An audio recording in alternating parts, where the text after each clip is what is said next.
Hi,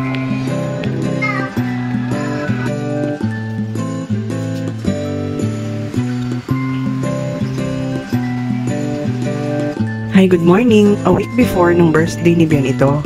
At sa araw nga pala na ito, ipapagupit namin yung buhok niya. As usual, maagang nagising kaya nakapagpakulo na ng tubig. At syempre, ang coffee natin sa umaga hindi pwedeng mawala. Heto at ililigpit ko itong mga naiwan na gamit dito sa sofa. Alam nyo ba na matanda pa itong sofa na to sa panganay ko? 15 years old na si Ate Yen. Pero syempre, dahil sa katagalan, meron na rin mga inayos si tatay dito. Pero yung pinakakahoy niya, matibay at matatag pa. Well, anyway, balik tayo dito sa ginagawa ko. Inilalagay ko lang itong nebulizer dito sa lalagyanan niya. Itong mga nakaraan kasi napadalas ang pagsumpong ng asthma namin ni Papa. Kaya naman gamit na gamit itong nebulizer sa aming dalawa. Nagsalang na nga pala ako ng mga maruruming damit namin. At para habang may nagagawa akong ibang gawain, na isasabay ko na rin itong maruruming damit. At para mamayang nakatapos na ako ng ibang gawain, nakasunod na ang pagbabanlaw ko sa mga damit na naisalang na sa washing machine. Kung pwede lang gawing tatlong katawan natin, no? Multitasking is real. At ito ang realidad sa ating mga nanay. Kaya nagpapaikutin ko na itong mga marurumi at mamaya babalikan ko yan. At para mabanlawan naman. Pagkatapos sa loob ng bahay, dito naman sa tindahan. Opo, nagtitinda din ako. Meron po kaming maliit na sari-sari store. Bago ako magbukas, inuuna ko munang ayusin yung dito sa harap kung saan nakapwesto ang mga candies. Next naman ang pagwawalis. Kailangan kasi talaga ang pagwawalis araw-araw dito sa may tindahan dahil diretso ang pasok ng alikabok dahil paglabas ko, daanan na ng mga sasakyan. Nagmap din pala ako ng sahig pagkatapos ko magwalis. Di ko na lang na-videohan dahil minamadali ko na ang paglilinis. At para matapos ko na dahil baka magising na si Bien. Okay, next naman, maglalagay na ako ng soft drinks at mineral water sa ref at para lumamig na dahil mamaya lang tirik na ang araw. For sure, malamig na soft drinks ang gusto ng aming mga suki.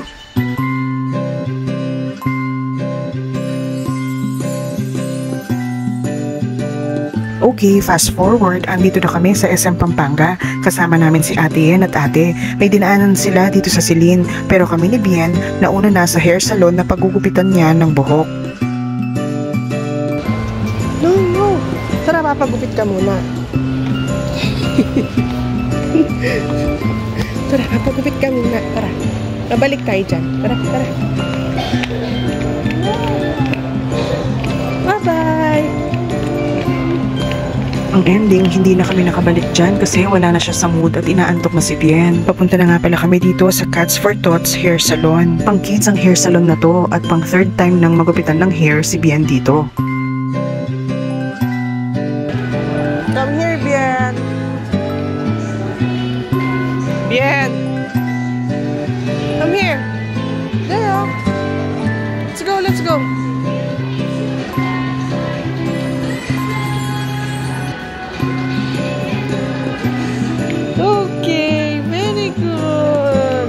Alam niya kasi na madudulas siya kapag tumakbo siya dahil mali ang napasuot kong sandals sa kanya kaya nagdahan-dahan na lang siya ng lakad. Kaya ayan, napa-very good pa ako sa kanya. Ang OOTD nga pa ng suot ni Bien, bigay po ng tito at tita niya. Kaya thank you po Tito Arnie at Tita Joanne.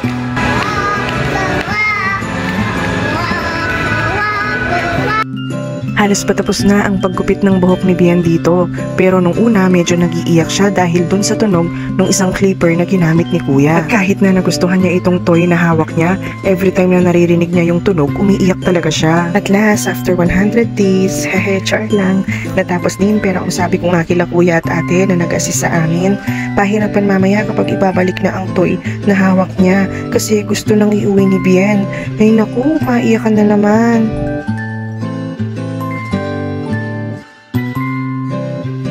Ayan at nabon ako na ang biento at pinitawan na ang laruan. At paglabas nga namin, sa malayo pa lang, there siya nang there. Ayun pala, nakita niya ang spider ni Spider-Man.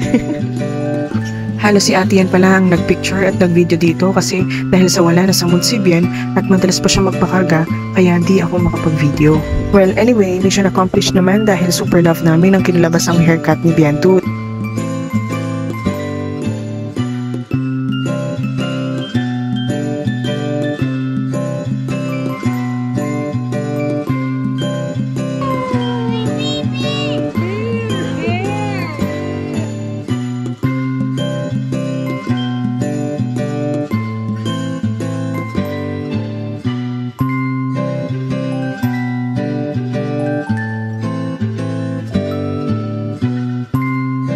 Andito na rin palang nabili ko sa online na foldable felt bag / mommy and baby handbag / caddy organizer bag / portable organizer bag. Sa dami ng pwedeng itawag sa bag na to, kayo nang bahala at mamili na lang kayo sa mga nabanggit kong pangalan nito. Super lightweight nga pala ng bag na to, kaya kung ano ang ikinagaan niya, siya namang dami ng pwedeng ilagay dito dahil large capacity din ito.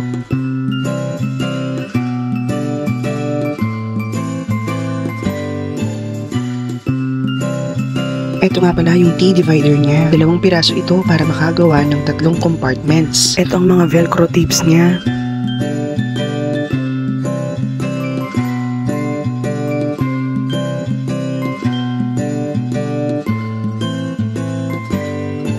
Madali lang ilagay ito, pagdikitin lang yung mga tips niya.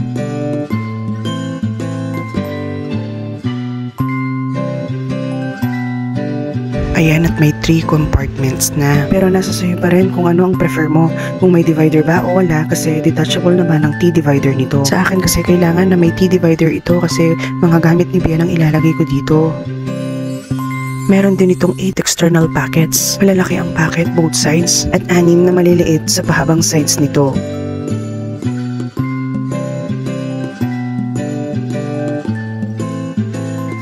Felt cloth ang material nito that is perfectly eco-friendly and safe. Ito yung mga essentials na Bian na talaga namang araw-araw kong ginagamit sa kanya. Kaya para di na pabalik-balik kung saan madadamputin at hahanapin ng mga gamit niya, ito isang kuhaan na lang at sama-sama na all-in-one. At ang mura ko lang nabili ito online, kaya kung gusto mo rin at wala ka pa, ang link nasa comment section.